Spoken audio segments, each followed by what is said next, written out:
What I'd like to talk about today is what is the single biggest misunderstanding about China. And actually, if you read the Western media, or if you talk to people from the West, whether it's journalists or intellectuals or academics or political leaders, there's this kind of standard trope. There's been lots of economic reform over the past 40 years, more market reforms and so on, but no political reform. Things have stayed the same politically over the last 4 decades. Now, those of you who are in China, namely all of you now, know probably that's probably a wrong view, right? There's been so much change over the past 4 decades. Remember the Cultural Revolution, 1966 to 76, was a time of chaos. What happened after that? Shortly after the Cultural Revolution, in the late 1970s, China's political leaders decided that we have to adopt what we can call a political meritocracy. In Chinese, it's 贤能政治. And this is the ideal that the political system should aim to select and promote officials with superior ability and virtue.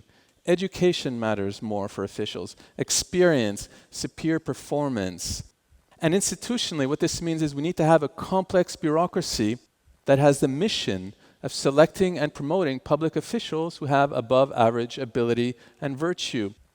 And that is what has happened over the past 4 decades. There's been a gradual implementation of the ideal of political meritocracy along with its institutionalization in the form of a complex bureaucracy that aims to select and promote public officials that serve the public good.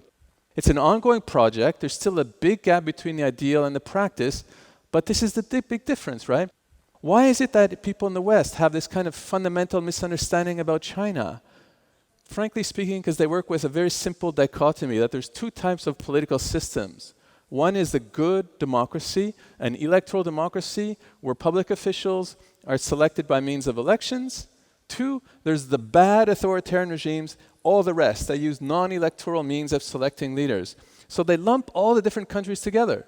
China, North Korea, right? Family-run dictatorships, Egypt, military dictatorships. All those countries are lumped in the same category. That's ridiculous, right? The most obvious difference is that there's been this effort to reestablish and re-implement a strong form of political meritocracy with a complex bureaucracy that serves the people. Now, here we are in times of COVID. China has done relatively well at dealing with COVID, right? Why? Well, because we have a strong and complex meritocratic system that implements policies that serves the public good. Political meritocracy is the ideal that everybody should have equal opportunity to be selected and to be promoted as a public official with above average ability and virtue. So I'm going to argue that there's been this gradual implementation of a political meritocracy. It's political reform, right? Political change. Yes, political progress since the chaotic days of the Cultural Revolution. And that this political reform should continue to be informed by the ideal of political meritocracy over the next few decades. Why is that? Well, I'm going to give 3 reasons. And the first has to do with the size of the country. China is a huge country, right? It's different than Canada, where I'm from, in terms of population, right? I mean, relatively speaking, in terms of population, Canada is quite small. Now, what happens in a big country like China? The top leaders, those who are at the top, they make policies that are so complex, all right? I mean, think of climate change or think of foreign policy. It requires a lot of complex empirical information, right? On climate change, you have to have knowledge of environmental science, you have to have knowledge of economics, you have to have knowledge of international relations. And these policies affect so many different stakeholders, not just the people now, but future generations, 10, 20, 30, 40, 50 years from now, and affects the rest of the world. Those policies need to be made by public officials who have a good, proven track record, who have political experience, who have informed political judgment, who have superior ability, frankly speaking, who are intelligent, and who have a good record of being committed to serving the public good. You can't randomly select such officials or sometimes leave it to low information voters. They have to have a good, strong record of public experience, a public service, and they have to have education and knowledge that allows them to make informed public judgments. Now, it's different at lower levels of government. I work at Shandong University. It's actually pretty much in the countryside. I go to local communities. The issues there are much more easier in some sense, less complex, right? Like how much compensation should we give to farmers who are being expropriated to build a hospital?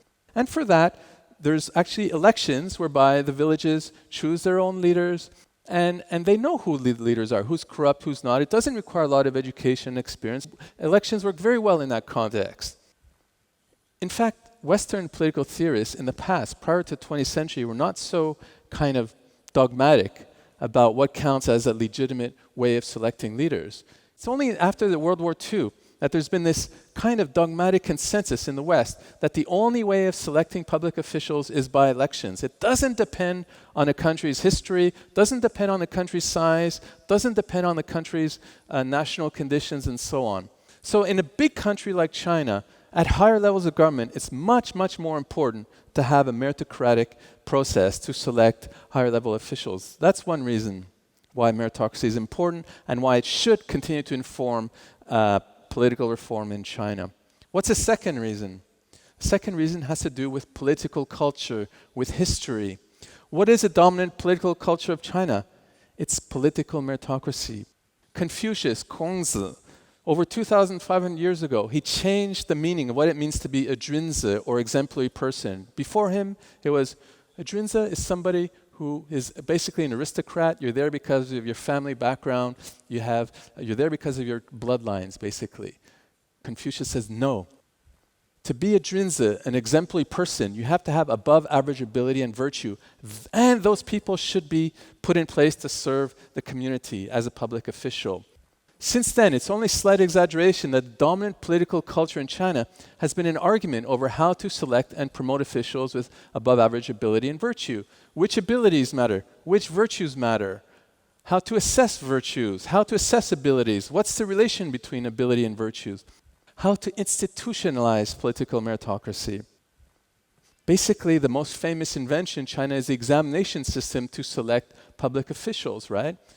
In Imperial China, it was a 1,300-year history where public officials were selected first by examinations and then by performance evaluations at lower levels of government. Beautiful idea. The same idea was implemented in form more or less in the last 4 decades. The content of the political meritocracy has differed, right? In the Ming and Qing dynasty, the examinations tested more for, knowledge of the Confucian classics. Now, the examinations to be put on the road to political power, they're more like high-level IQ tests. They're very, very, very difficult for those of you who have participated in those examinations. And then you have to prove yourself at lower levels of government in a decades-long process to be selected and promoted at higher levels of government. That's the dominant political culture of China. If you want to establish a political system that is effective and that can consolidate for the long term, it has to build on that political culture. And the past 4 decades, there's been this wave. We can call it this wave of political meritocracy. We have to continue to build on that wave and to improve it. So, 2 reasons why we should continue to have political meritocracy. 1, it depends on the size of the country. 2, it depends on the political culture of that country. And it also depends on what the people think. That's the most important 3rd reason. Political survey after political survey shows that ordinary people use the political meritocracy to assess their own leaders. They want leaders who have above average ability and virtue. And when they lack virtue, when they're corrupt, for example, when they misuse public funds for their own or for their family interests, then those leaders lack legitimacy, and frankly speaking, the whole political system lacks legitimacy. That's why corruption is such an existential threat to the political system here. It has to be dealt with so that people have faith in their political meritocracy. So those are the 3 main reasons why we need to have political meritocracy in China. There's been this ongoing political reform, political change, yes, political progress based on implementation of political meritocracy, and this ideal should continue to inform political change in China. Now, when I give this talk, I'm from Canada, in Canada or in other Western countries, people say, oh, this guy is against democracy. Actually, no, I love democracy. Democracy is a beautiful idea. And I think we need more political participation by the people. As a population becomes more educated, naturally they want more sane government, and we should have much more meritocratic mechanisms in China. For example, well, I already mentioned elections at lower levels of government. That's a great idea. Or we can have sortitions to be consulted when it comes to political decisions. We should have democratic polling is another great idea. We should have different forms of political participation. Fine, we need all that in the future. So on the one hand, we need more democracy. On the other hand, we need to have more political meritocracy. There's no conflict. I'm in favor of both. I love democracy and I love political meritocracy. The only little amendment to my love of democracy, and I confess this gets me in trouble sometimes, is that I don't think that we should use competitive elections to select leaders at higher levels of government. Think about it. What are the advantages of political meritocracy? One is that all leaders have political experience. They have a proven record of good political judgment. If you were to use elections to select leaders at higher levels of government, the people could select leaders who have no political experience. Now, again, think of the United States, the hopefully outgoing president. You know, he was selected without any political experience. I mean, that, frankly speaking, is dangerous, right? I mean, we don't know how these people are going to act. And look what happened. So if we have competitive elections to select leaders, it would undermine this main advantage of political meritocracy, which is that we can be sure that all leaders have political experience.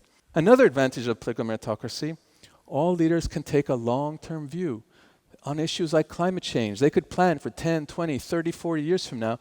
They don't have to worry about the whole political organization is going to change or ruling party is going to change in 4 or 5 years' time, right? If you were to use competitive elections to select top leaders, in the next election you might have a totally different set of priorities. Very hard to plan for the long term. So we need to keep that advantage of political meritocracy. Another advantage of political meritocracy, the leaders can spend their time thinking about appropriate policies that benefit the people.